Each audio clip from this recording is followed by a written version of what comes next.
Saudara-saudari, mari kita awali Ekaristi ini dengan tanda kemenangan Kristus. Dalam nama Bapa dan Putra dan Roh Kudus. Amin. Rahmat Tuhan kita Yesus Kristus, cinta kasih Allah dan persekutuan Roh Kudus beserta kita. Saudara-saudari yang terkasih, selamat sore berkah dalam. Silakan duduk. Saudara-saudari, di sore hari yang cerah ini, semoga kita sungguh bisa bersyukur karena Tuhan begitu baik, senantiasa memberi kesempatan, senantiasa mengingatkan kita untuk peduli pada sesama. Bacaan Injil tentang Lazarus dan orang kaya, yang orang kaya masuk neraka, yang Lazarus miskin hina dina masuk surga. Apakah selalu begitu, yang kaya masuk neraka, yang miskin masuk surga? Persoalannya bukan soal kaya miskin. Persoalannya adalah apakah kita mau peduli? Dan inilah kesempatan kita, karena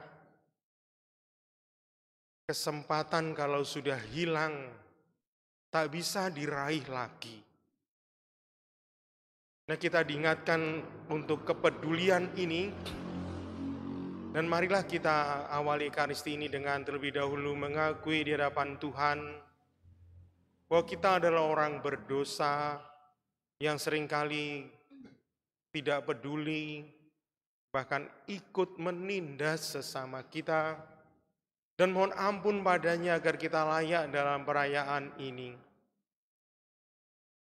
Saya mengaku pada Allah yang Maha Kuasa dan pada saudara sekalian bahwa saya telah berdosa dengan pikiran dan perkataan, dengan perbuatan dan kelalaian. Saya berdosa, saya sungguh berdosa. Oleh sebab itu saya mohon kepada Santa Perawan Maria, kepada para malaikat dan orang kudus, dan kepada saudara sekalian, supaya mendoakan saya pada Allah Tuhan kita.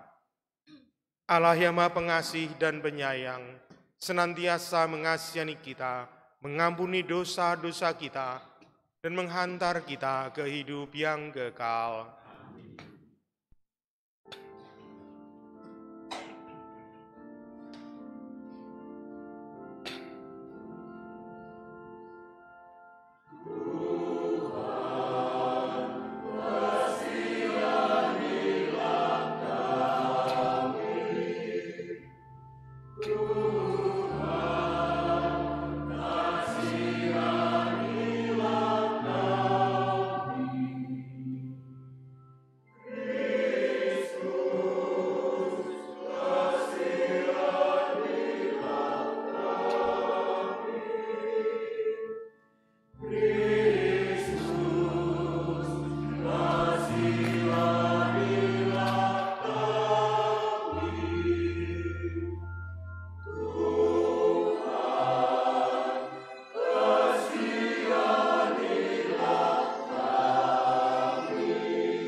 Marilah berdoa. Allah Bapa yang Maha Kuasa dan Kekal, kami bersyukur karena Engkau telah menyatakan kuasa-Mu yang tak terhingga dengan menyayangi dan mengasihi kami dan semua orang, terlebih mereka yang kurang mendapat perhatian dari sesamanya. Kami mohon lipat gandakanlah rahmat-Mu atas kami semua, agar tidak tinggal diam diri manakala melihat kelaliman atau ketidakadilan, dan senantiasa siap sedia membagikan cinta kasih-Mu kepada siapa saja. Dengan pengantaran Yesus Kristus Tuhan kami, yang bersama Engkau dalam persekutuan dengan Roh Kudus, hidup dan berkuasa Allah sepanjang segala masa.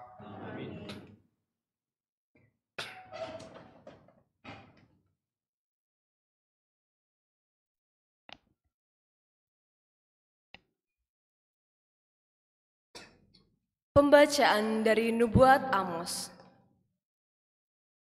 Beginilah firman Tuhan, Allah semesta alam. Celakalah orang-orang yang merasa aman di Sion, yang merasa tenteram di gunung Samaria.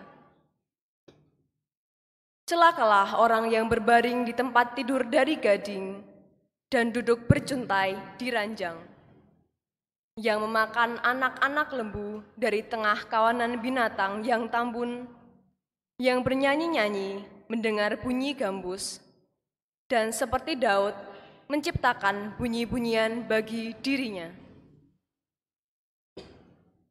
Celakalah orang yang minum anggur dari bokor dan berurap dengan minyak yang paling baik, tetapi tidak berduka karena hancurnya keturunan Yusuf. Sebab sekarang mereka akan pergi sebagai orang buangan di kepala barisan, dan berlalulah hiruk-pikuk pesta orang-orang yang duduk bercuntai itu.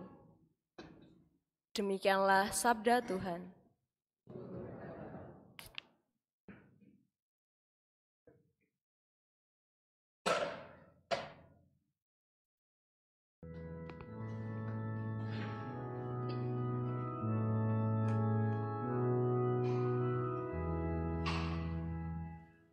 Pujilah Tuhan, hai jiwaku.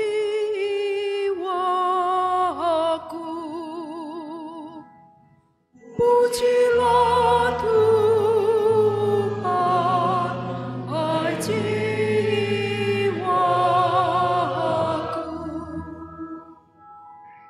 Dialah yang menegakkan keadilan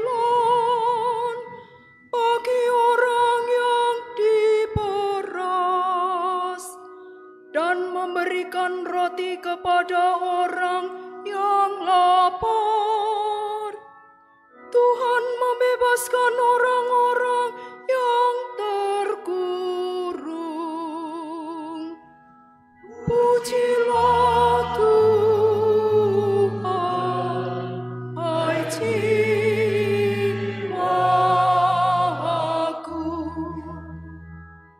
Tuhan membuka mata orang buta.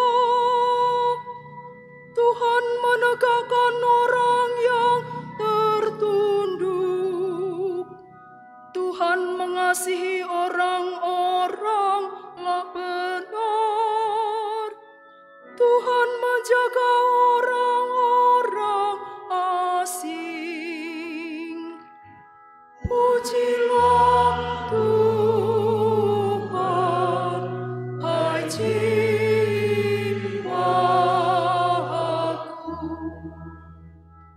Anak yatim dan janda ditegakkannya kembali, tetapi jalan orang fasik dibengkokkannya.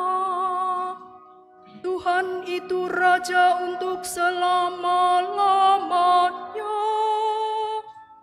Allahmu ya Sion turun-temurun. Pujilah Tuhan, hai jiwaku.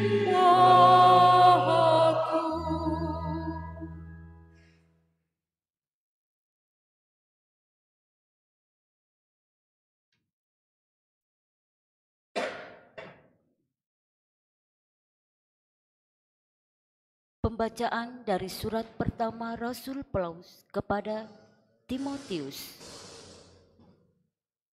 Hai engkau manusia Allah, jauhilah semua kejahatan, kejarlah keadilan, ibadah, kesetiaan, kasih, kesabaran, dan kelembutan. Bertandinglah dalam pertandingan iman yang benar, dan rebutlah hidup yang kekal. Untuk itulah engkau telah dipanggil, untuk itulah engkau telah mengikrarkan ikrar yang benar di depan banyak saksi. Di hadapan Allah yang memberikan hidup kepada segala sesuatu, dan di hadapan Kristus Yesus yang memberikan kesaksian yang benar, di hadapan Pontius Pilatus, aku memperingatkan engkau. Taatilah perintah ini tanpa cacat dan tanpa cela, sehingga pada saat Tuhan kita, Yesus Kristus, menyatakan dirinya, saat itu akan ditentukan oleh penguasa yang satu-satunya dan yang penuh bahagia, Raja di atas segala raja dan Tuan di atas segala tuan. Dialah satu-satunya yang tidak takluk kepada maut dan bersemayam kepada terang yang tak terhampiri. Tak seorang pun pernah melihat dia, dan tak seorang manusia pun dapat melihat dia. Bagi dialah hormat dan kuasa yang kekal. Amin. Demikianlah sabda Tuhan.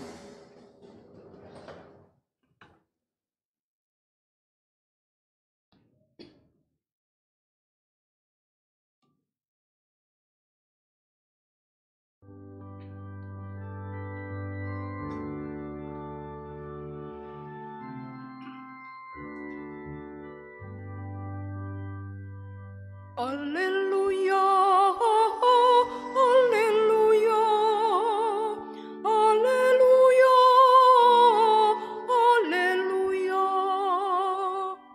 alleluia, alleluia, alleluia, alleluia. Yesus Kristus menjadi miskin, sekalipun ia kaya, supaya oleh karena kemiskinannya kamu menjadi kaya. Alleluia, alleluia, alleluia,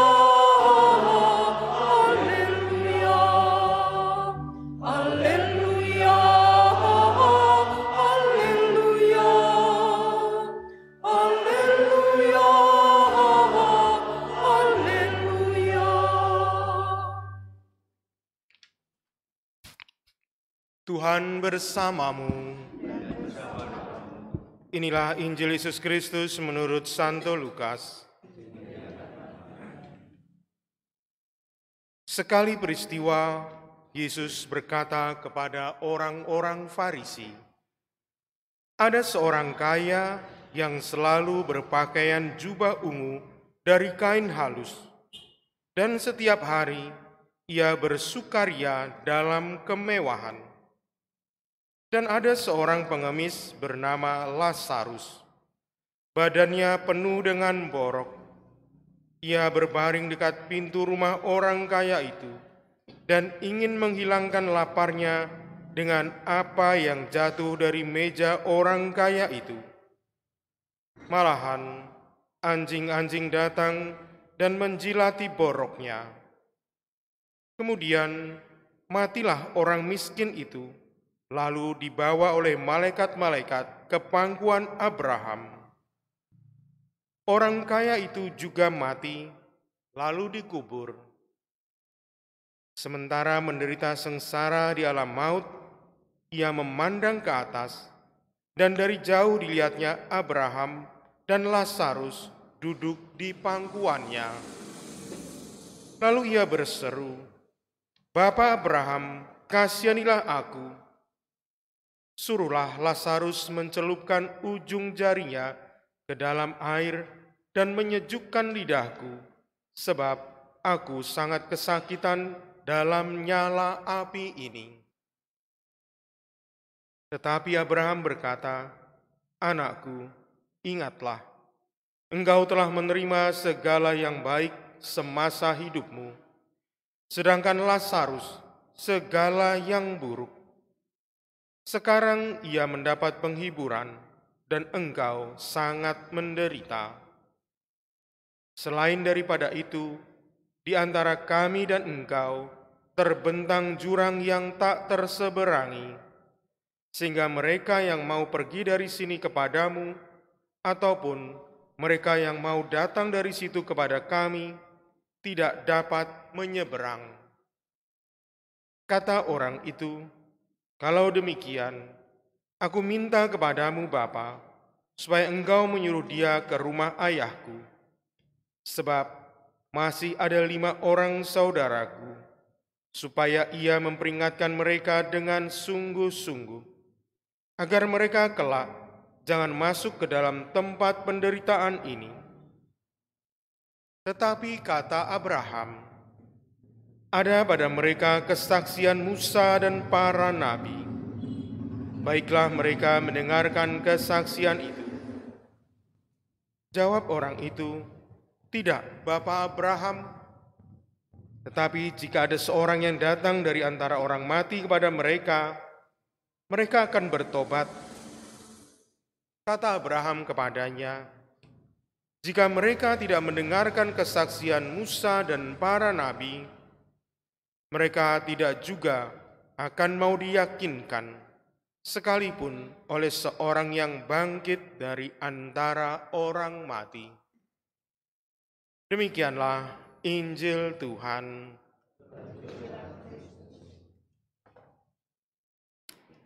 Saudara-saudari, bacaan Injil ini sebenarnya bicara soal peduli.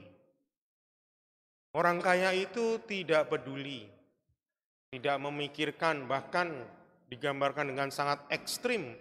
Orang miskin itu ada di bawah meja makannya.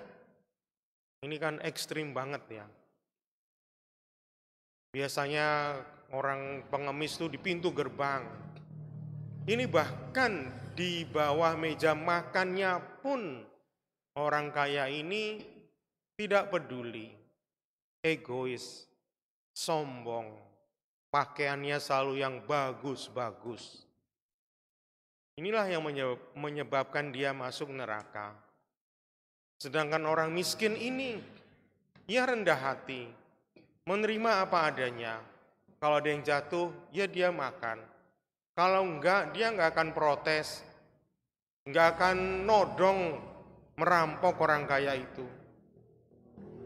Kerendahan hatinya itulah yang membuatnya masuk surga. Tetapi memang harta, jabatan, status, ini memang menyilaukan, membuat orang tidak peduli karena silau oleh harta duniawi. Maka dalam khotbah ini saya mau bicara soal kepedulian untuk mengatasi ketidakadilan. Tujuan utamanya adalah mengangkat harkat martabat manusia. Itu yang paling penting dalam hidup kita. Maka siapapun Anda, entah tidak punya jabatan atau jabatannya rendah atau jabatannya paling tinggi, pertanyaannya adalah apakah kita peduli? Kalau enggak, habislah, tamatlah riwayat kita untuk punya angan-angan ke surga. Tapi mari kita mulai lihat, apakah peduli itu? Saya bertahun-tahun mendampingi anak jalanan, anak pemulung di Bandung. Waktu itu saya masih kuliah di Parahyangan. Saya ngontrak di Simpang Dago. Di situ dulu banyak anak jalanan. Suatu ketika ada orang kaya raya, pemilik pabrik kaos kaki yang sangat ternama, mahal harganya. Lalu dia tanya, apa yang bisa saya lakukan? Ya silahkan saja lihat. Lalu apa idenya untuk membantu? Lalu mereka membagikan hadiah, dibungkus rapi di tas plastik yang juga bagus, bukan tas kresek. Lalu dibagi ke anak-anak itu. Ya isinya ada buku, pensil ya. Dan yang lebih mengejutkan banyak kaos kaki. Dengan merek yang mahal itu kaos kakinya memang terlihat bagus. Ada kaos kaki yang ini tahun 90-an dulu terkenal kaos yang belang-belang warna-warni pelangi itu ya. Lalu dibagikan ke anak-anak jalanan. Lalu mereka dengan senang pakai kaos kaki dengan merek yang mahal sekali itu. Lalu terjadilah peristiwa yang aneh bagi saya. Mereka itu jangankan pakai sepatu, sendal aja enggak, jadi nyeker. Nyeker lalu pakai kaos kaki. Lalu kembali ke jalanan. Lalu terlihatlah pemandangan anak-anak jalanan itu dengan kaos kaki. Ya itu 3 hari saja sudah hancur kaos kaki itu. Ya peduli, tapi tidak punya hati. Jadi salah kedaden.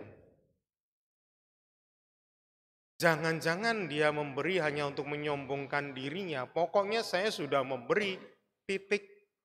Apakah berguna pada yang menerima atau tidak itu bukan urusan saya. Ini kekeliruan dalam peduli ya. Ya silahkan direnungkan sendiri lalu peduli apa. Ada yang memberi uang. Waktu itu tahun 90-an ya, pertengahan tahun 90-an. Sekitar 93, 94. Anak jalanan diberi uang. 50.000. Itu tahun segitu luar biasa. Banyaknya. Mengingat saya pernah kos di sana tahun 90. Kos-kosannya itu 80.000 sampai 100.000 itu sudah nyaman sekali. Ini anak jalanan 50.000. Dibagi-bagi. Lalu ada satu bos anak jalanan yang nilep duitnya, bukan nilep ya, tapi diminta semua. Mana? Ya tentu mereka protes, ini duit kami. Lalu terjadilah perkelahian karena uang 50.000 itu. Lalu datanglah di kelompok itu yang terlihat bijak. Kita dulu nggak punya uang, bisa kompak cari uang. Sekarang dapat uang malah berkelahi. Maka mari kita lenyapkan uang ini. Apa yang terjadi? Dibakar uang 50.000 itu, dibakar satu-satu. Sekarang semua tidak punya uang lagi, kita kompak lagi. Dahsyat ya. Ternyata uang membuat mereka konflik. Ketika nggak punya uang lalu mereka kompak cari uang bersama-sama. Ya ini bentuk kepedulian juga dari orang yang memang ingin membantu tetapi kurang tahu situasi dan kondisi. Ya memang ini kondisi yang ekstrim ya. Ini bentuk kepedulian. Jadi kepedulian itu bukan persoalan pokoknya membantu, tetapi lihat dulu persoalan. Apa yang terjadi? Lalu apa yang bisa saya lakukan? Ada hati di situ untuk memperbaiki situasi yang paling mendasar. Memang banyak lalu anak-anak mahasiswa yang datang membantu saya mengajar di jalanan. Itu pun juga sering salah kedaden ya. Mereka membawa makanan. Jadi mau ngajar tuh pasti bawa makanan, lalu dibagi-bagi. Setelah mereka mendapat makanan, lalu mereka pulang. Tidak jadi belajar. Ini salah satunya ya. Lalu yang kedua, peduli itu sebenarnya mau mengatasi ketidakadilan. Jadi apa yang bisa kita lakukan supaya mereka tidak tertindas? Ini yang paling penting ya. Pendidikan adalah salah satu terobosan yang paling punya dampak yang kuat untuk orang-orang yang tertindas ini bisa bangkit. Ini bukan karena saya Direktur Kanisius selalu bicara pendidikan, tetapi Ki Hajar Dewantoro pun mengatakan pendidikan itu untuk memerdekakan.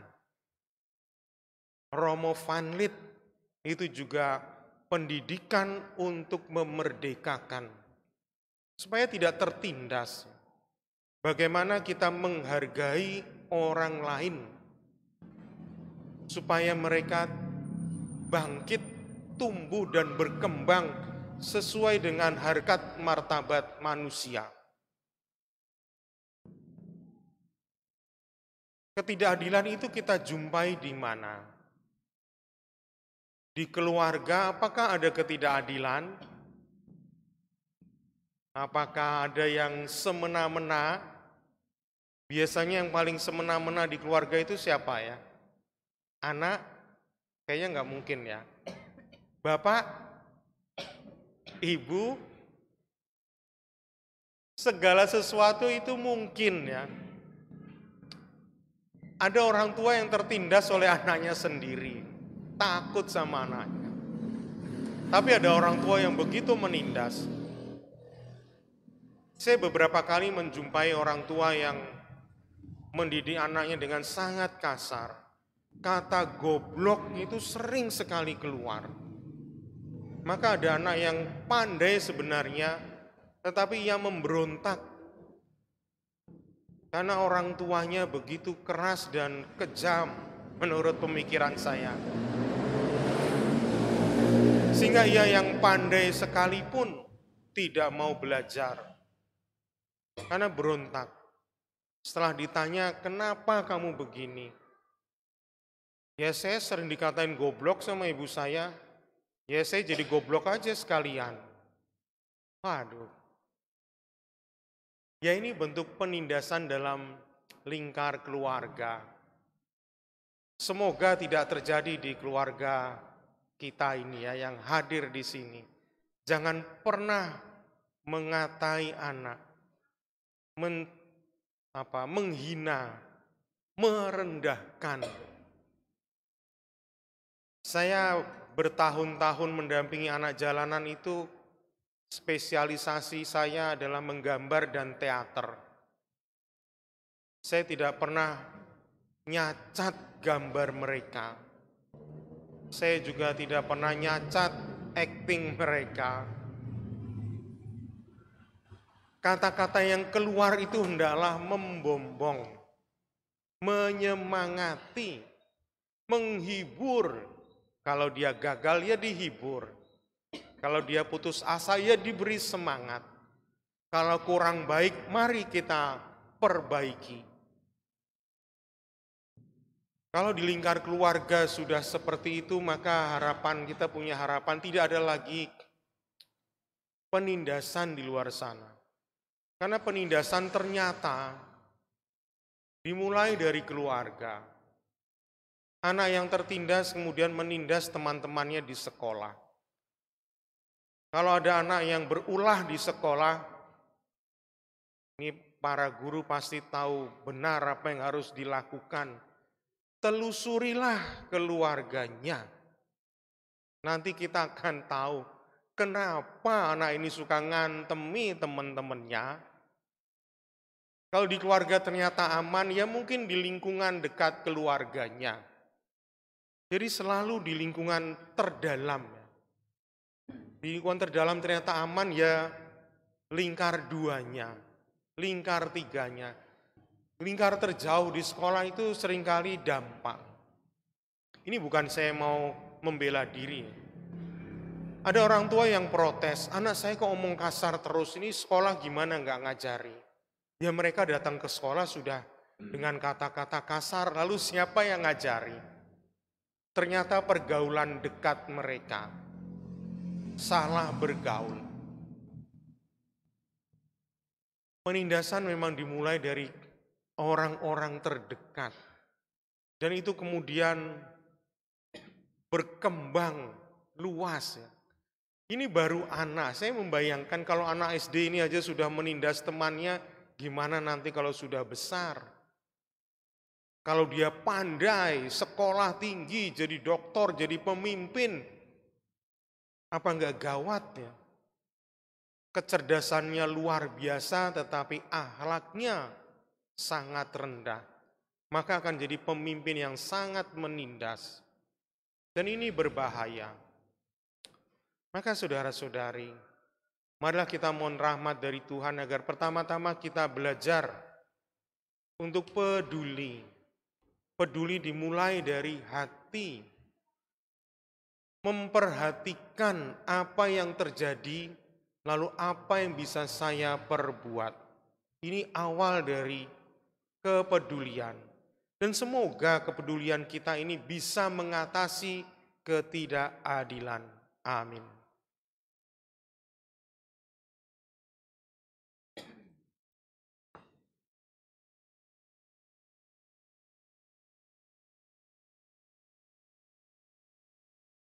Saudara-saudari, mari kita bangkit berdiri, kita perbarui iman kepercayaan kita dengan mendaraskan syahadat singkat. Aku percaya akan Allah, pencipta langit dan akan Yesus Kristus, putranya yang tunggal Tuhan kita, yang dilahirkan oleh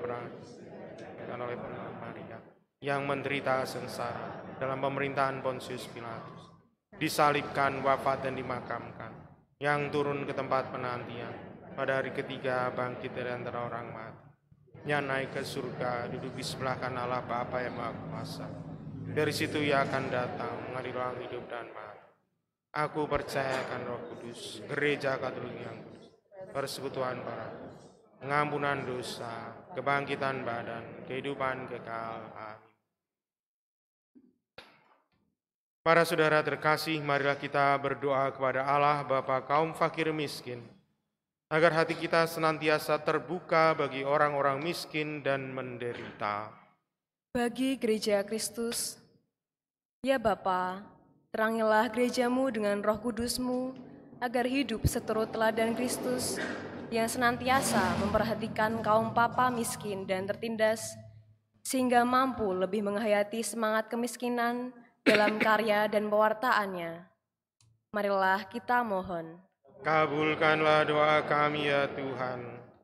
Bagi para pemimpin bangsa dan organisasi internasional, ya Bapa, terangilah para pemimpin bangsa dan organisasi internasional agar benar-benar berusaha menemukan jalan untuk merukunkan yang kaya dengan yang miskin, serta bekerja sama untuk meningkatkan kesejahteraan negara-negara miskin. Marilah kita mohon. Kabulkanlah doa kami ya Tuhan. Bagi para papa miskin dan para penderita, ya Bapa, berkatilah para papa miskin dan para papa penderita, agar mereka tetap dihormati dan dihargai harkat martabat, serta hak-hak hidupnya di tengah masyarakat. Marilah kita mohon. Kabulkanlah doa kami ya Tuhan. Bagi umat Kristiani di mana saja berada, ya Bapa, bimbinglah kami semua umat Kristiani di mana saja berada, agar senantiasa bersikap inklusif terhadap sesama dan semakin peduli terhadap sesama yang miskin dan menderita, baik jauh maupun dekat. Marilah kita mohon. Kabulkanlah doa kami ya Tuhan. Bagi umat yang berulang tahun perkawinan pada bulan September ini, Ya Bapa yang Maha Kasih, sertailah selalu para pasutri Katolik yang berulang tahun perkawinan pada bulan ini, agar senantiasa hidup dalam kepenuhan kasih setia, bahagia, dan sejahtera. Marilah kita mohon. Kabulkanlah doa kami ya Tuhan. Allah Bapa kami, dalam segala hal putramu sama dengan kami kecuali dalam hal dosa.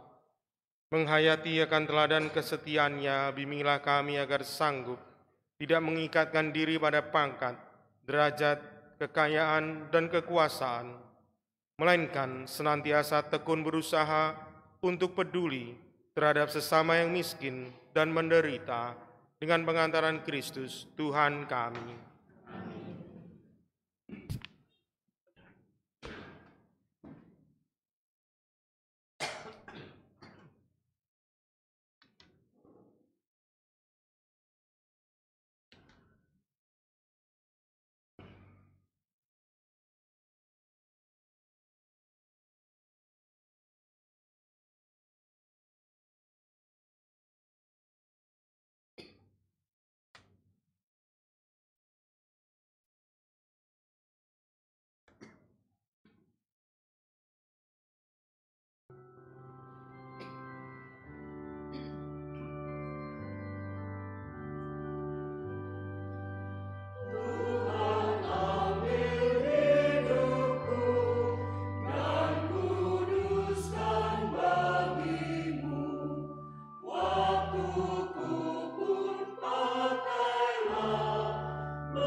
Berdoalah saudara-saudari supaya persembahanku dan persembahanmu berkenan pada Allah Bapa yang Maha Kuasa. Terima kemuliaan Tuhan dan keselamatan kita, serta seluruh umat Allah yang kudus.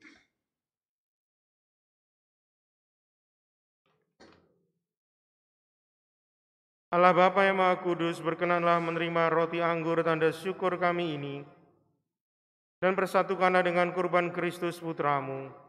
Jadikanlah pula kami orang-orang jujur dan adil seturut teladan Yesus Putramu, yang telah menjadi miskin dan tertindas, agar dapat memperkaya kami, serta membawa damai sejahtera.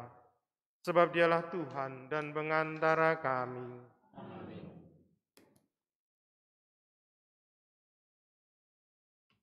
Tuhan bersamamu. Marilah mengarahkan hati kepada Tuhan. Marilah bersyukur kepada Tuhan Allah kita. Sungguh pantas dan benar, layak dan menyelamatkan bahwa kami selalu dan dimanapun bersyukur kepadamu Tuhan Bapa yang kudus, Allah yang Maha Kuasa dan kekal. Dengan kebaikan hati Engkau telah menciptakan manusia, dan ketika ia dihukum dengan adil, Engkau menebusnya dengan belas kasih melalui Kristus Tuhan kami. Dengan pengantaran Dia, para malaikat memuji keagungan-Mu, para penguasa menyembah, para pembesar mengagumi, surga dan bala tentara surgawi, serta serafim yang berbahagia, bersama-sama bersorak-sorai memuji.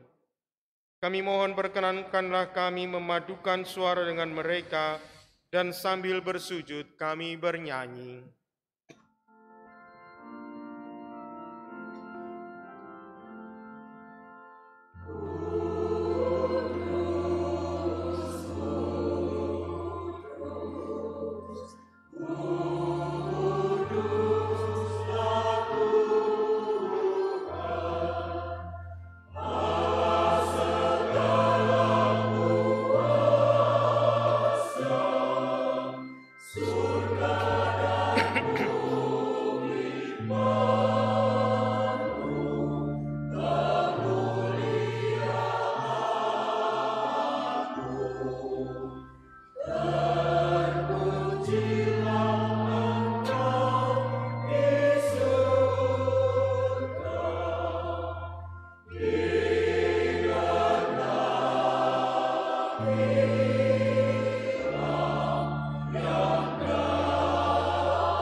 Sungguh kuduslah Engkau Tuhan, sumber segala kekudusan, maka kami mohon kuduskanlah persembahan ini dengan pencurahan Roh-Mu, agar bagi kami menjadi tubuh dan darah Putra-Mu terkasih Tuhan kami Yesus Kristus. Ketika Dia diserahkan untuk menanggung sengsara dengan rela, Dia mengambil roti, dan sambil mengucap syukur, Dia memecah-mecahkan roti itu, lalu memberikannya pada murid-murid-Nya, seraya berkata, "Terimalah dan makanlah kamu semua, inilah tubuhku yang diserahkan bagimu."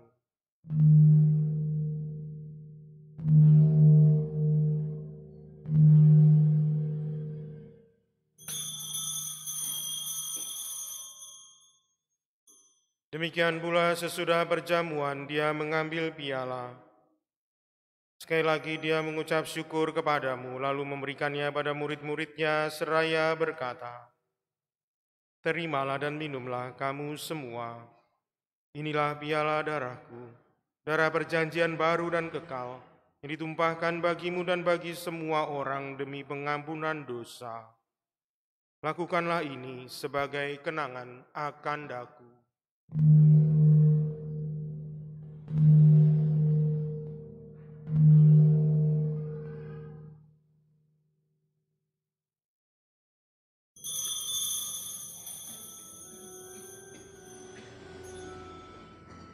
Agunglah misteri iman kita.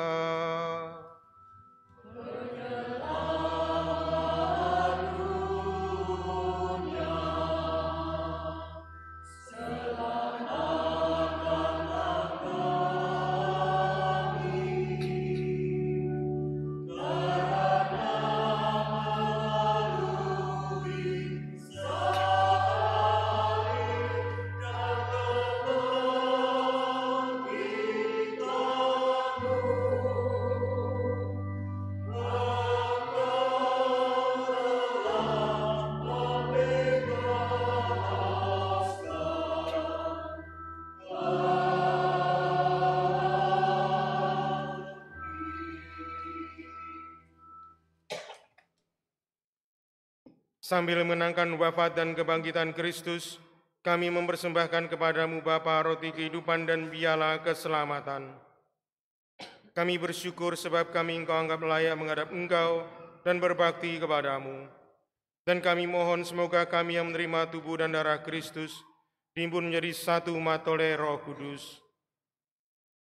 Ingatlah Tuhan akan gerejamu yang tersebar di seluruh bumi, agar Engkau menyempurnakannya dalam cinta kasih, dalam persatuan dengan Paus kami Fransiskus, dan Uskup Agung kami Robertus, serta semua rohaniwan. Ingatlah juga akan saudara-saudari kami yang telah meninggal dengan harapan akan bangkit, dan akan semua orang yang telah berpulang dalam kerahiman-Mu, dan terimalah mereka dalam cahaya wajah-Mu.